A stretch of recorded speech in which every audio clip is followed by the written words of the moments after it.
अगर पहुंच गए ना सब आगे, चलो तो कुछ पढ़ लेते हैं। देखो, चाय तो एक सिप ले लेता हूं। अच्छा, चाय क्यों नहीं पियेंगे बताओ? अगर इतने लोग चाय बेचने वाले होंगे तो उससे बहुत ज्यादा लोग पीने वाले होंगे। तो ऑब्वियसली मैं उन पीने वालों में से एक हूं। आप लोग मत पीना। चलो शुरू कर देते हैं। कहाँ छोड़ा था मैंने? Solid to liquid, liquid to gas, gas then ice to water. क्यों हुआ था? मैंने आइस के अंदर हीट अप्लाई किया था। इस हीट के वजह से क्या हुआ था कि आइस के अंदर जितने पार्टिकल्स थे, ये पार्टिकल्स का फोर्स ऑफ अट्रैक्शन जो था वो कम हो गया था। हीट तो अप्लाई कर रहे हो, ऑब्वियसली पार्टिकल्स का फोर्स ऑफ अट्रैक्शन, इंटरबिटवीन जो अट्रैक्शन था वो कम हो गया था।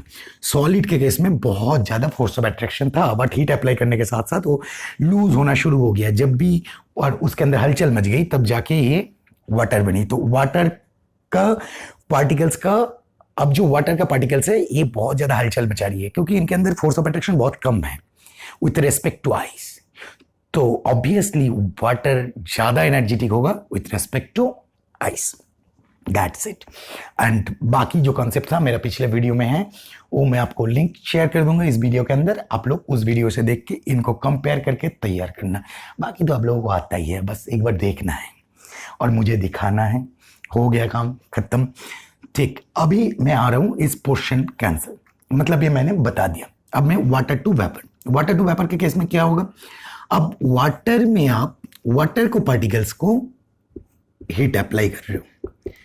एक तो ये एनर्जेटिक पार्टिकल्स है ही, और इसको आप दोबारा हीट अप्लाई कर रहे हो तो ऑब्वियसली इनका एनर्जी गेन करना अभी शुरू होगा।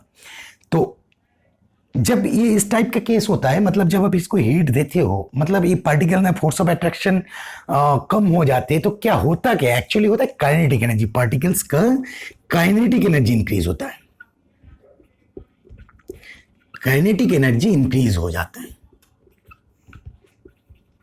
इंक्रीज हो जाते हैं। तो काइनेटिक एनर्जी इंक्रीज होने के कारण ही ये होता है, मतलब ये जाके कन्वर्ट होता है। मतलब जब काइनेटिक एनर्जी इनका ज्यादा हो गया था तब जाके फोर्स ऑफ अट्रैक्शन टूट गया था, तब जाके वाटर बनी थी। अब वाटर के अंदर ही भी सेम केस हो रहा है, पार्टिकल्स का काइनेटिक एनर्जी ज्यादा हो रहा है और पार्टिकल्स इधर से अपने आप जो अपने अंदर जो फोर्स ऑफ अट्रैक्शन है उसको ब्रेक कर रहे हैं और जा रहे हैं कहाँ?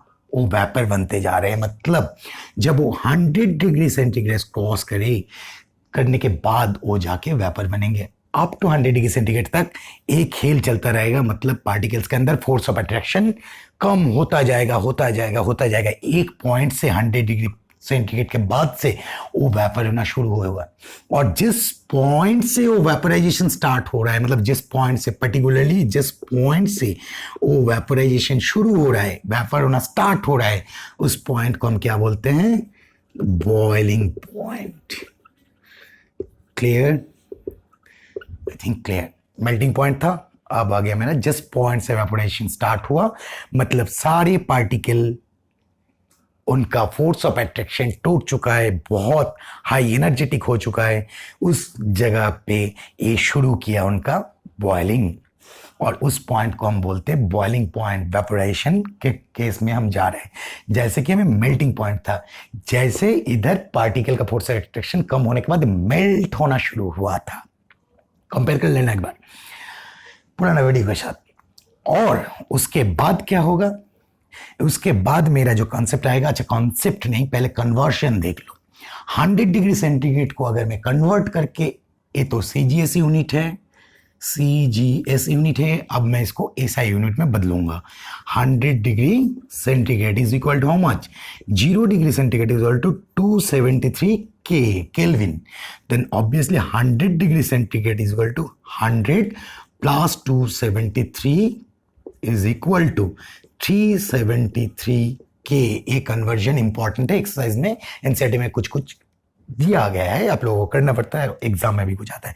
हो जाए तो अच्छा है, नहीं आए तो बस लाइटली लेना, कुछ टेंशन की बात नहीं है। 0 degree centigrade 273, 100 degree centigrade 100 plus 273 373। Conversion किस टाइप का आ जाते हैं एग्जाम में कि केल्विन टू सेल्सियस में कन्वर्ट करो और सेल्सियस टू केल्विन में। तो यहां से यहां कन्वर्ट कर सकते हो, फिर इधर से वहां पे कन्वर्ट कर सकते हो। दैट्स इट, और कुछ नहीं, मिटाता हूं उनको। मिटाते मिटाते थोड़ा गप्पे लगा लेता हूँ। उफ, बोर हो जाते हैं हम लोग, कितना पढ़ोगे।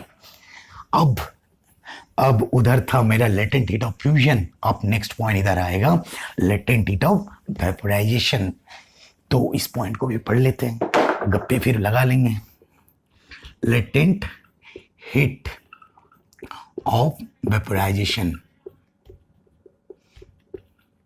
सेम एज, जैसे लेटेंट हीट ऑफ फ्यूजन देखे थे, सेम टू सेम। जो एक्स्ट्रा हीट एनर्जी जो वेपर है, हमने क्या देखा, वेपर के अंदर heat energy, extra heat energy आ गया। जो in the case of latent heat के टाइम पे क्या था, लेटेंट हीट ऑफ फ्यूजन के टाइम पे क्या था, मैं एक बार रिपीट कर देता हूं, उस पुराना वीडियो में है, फिर भी इधर लिख देता हूं। लेटेंट, इसके अंदर हिडन हीट था, हिडन हीट था, और वेपर के अंदर एक्स्ट्रा एनर्जी और हिडन हीट सेम चीज है, क्योंकि हीट को हमने हीट एनर्जी के हिसाब से डिनोट करते हैं। पहले वीडियो में देख लेना, मैंने उधर समझाया, बहुत अच्छे से समझाया। तो हिडन हीट और एक्स्ट्रा एनर्जी सेम चीज है। हीट एक टाइप का एनर्जी होता है, तो ऑब्वियसली जो हिडन हीट है वही एक्स्ट्रा एनर्जी, और इधर वेपर के अंदर वो हिडन हीट ऑब्वियसली है, क्योंकि वेपर का टेम्परेचर तो और बढ़ेगा नहीं। 100 डिग्री सेंटीग्रेड के बाद वेपर का भी टेम्परेचर 100 डिग्री सेंटीग्रेड, बट वो बहुत ज्यादा हीट फील होता है उस वेपर से। जैसे कि आपके शरीर में अगर 100 डिग्री वाटर को पानी फेंक के मारा जाए, स्टीम से मारा जाए, तो आपको ज्यादा लगेगा, तो 100 डिग्री का स्टीम से, मतलब स्टीम के अंदर एक्स्ट्रा एनर्जी होता है। क्यों? पार्टिकल सारे फोर्स ऑफ अट्रैक्शन टूट चुके हैं, बहुत ज्यादा एनर्जेटिक हो चुके हैं, और वो वेपोराइजेशन स्टेट में उसके अंदर बहुत ज्यादा हीट गेन कर लिया है। यही था, और कुछ नहीं था। इधर छोड़े, थोड़ा और भी आगे बढ़े। कोई भी कंफ्यूजन है तो कमेंट बॉक्स में डालना जब आप लोग आओगे। अभी तो आप लोग हो नहीं सब्सक्राइबर में, जब आ जाओगे सब्सक्रिप्शन लेके तब डाल देना, तब और भी जरूरत पड़े तो और क्लास लेके समझाऊंगा, ठीक है। Next point, sublimation. अच्छा, ये जितने चीजें चल रहा है ना, सारी चीज इफेक्ट्स ऑफ टेम्परेचर, बाद में आएगा इफेक्ट्स ऑफ प्रेशर। तो सब्लिमेशन क्या है, ये बहुत इजी कंसेप्ट है, आप लोगों को तो पता ही है, मैं एक बार से बता देता हूं। सब्लिमेशन क्या है कि ये जो मेरा था सॉलिड, लिक्विड और गैस तीनों स्टेट था। अब इस टाइप से